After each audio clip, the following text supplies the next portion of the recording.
Guru Nation, welcome back. And I do another short and sweet one. Actually, this one's inspired by my Patreon, patreon.com/dancevera. Link in the show notes, link underneath the video, only $5 a month. Includes a monthly mastermind. So we just wrapped up a monthly mastermind. I knew I would get inspired.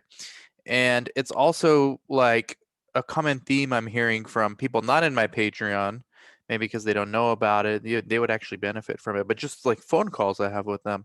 And it's about the practicality of owning a site. Now, let me explain what that is. I'm not trying to imply that it's easy to start a site. Matter of fact, it might take a year, 2 years, sometimes even longer.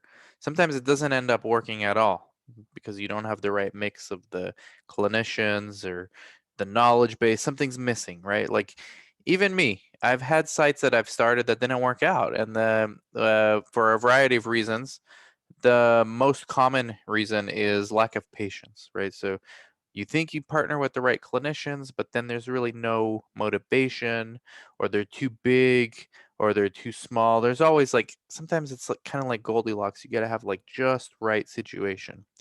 So I'm not implying that it's easy to have a research site, but it's extremely practical once you find the right formula.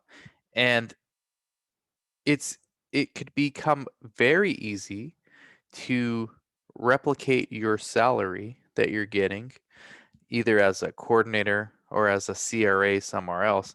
I was talking to one of my Patreon members yesterday. He actually flew over here to visit me from Tampa.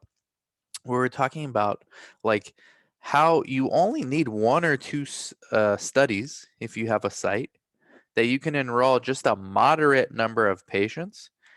And because research sites, if you follow my strategies on the website, go to theclinicaltrialsguru.com, click on open a clinic. If you follow the strategies on that 1 hour video properly, you're making 70% profit margins when you're small. The smaller is actually higher profit margins, even after you pay your PI. So it's very easy to replicate your CRA salary or your study coordinator salary. In many cases, you can double the salary you're getting as a CRA or a coordinator with just one or two studies. If you're the one doing all the work at the site, meaning you're the coordinator, you're the laborer, you're the director, whatever the case may be, with just one or two studies. And you can do one or two studies in a year, very realistically, very practical. Most sites that I interact with do between 4 to 12 studies per year. Of course, you have sites that do many more studies than that, and then you have sites just starting out that do less studies than 4. So uh, to replace your salary as a CRA, by the way, I've done CRA work. I've just as a contractor, so I've never worked for like a big CRO, but it's hard work. It's really hard work to go through source data review, make sure there's no deviations, turn in your reports, and that's only from doing a few sites like as a contractor.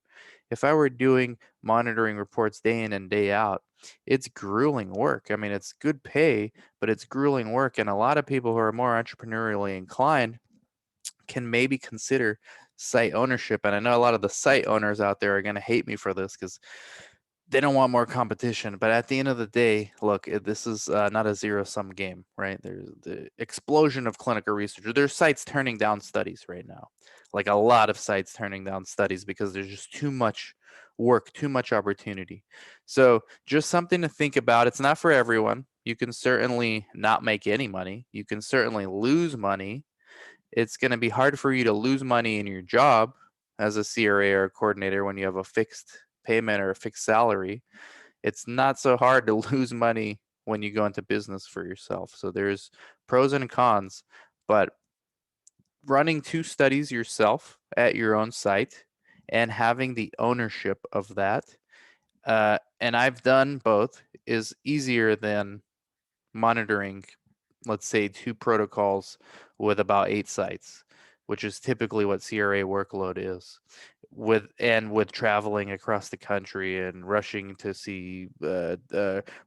make flights and leaving your family, site ownership is definitely something more people should consider.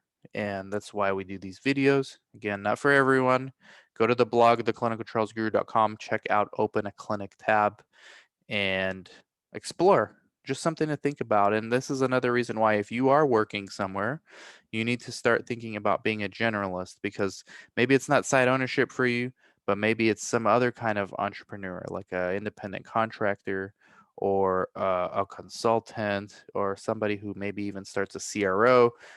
CRO is much more complicated, and I think it's virtually the same as being a CRA, because you're going to be the CRA if you start a CRO, whereas a site is a little easier, at least when you compare it to being a CRA, as far as the workload and the travel times and all that. So a little more laid back. Things are more, you're more in control of your schedule. You can schedule patients when they come in. You can schedule monitors when they come in. There's a lot of benefits to being a site owner, and you can replace your salary, maybe even double your salary relatively quickly, maybe by your second year. Your first year, you're not going to make any money, for the most part.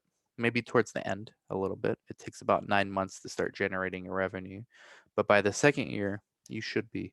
And let me know if you need help. We help sites get started all the time. 949-415-6256. Text me, and I'll catch y'all later. Bye bye.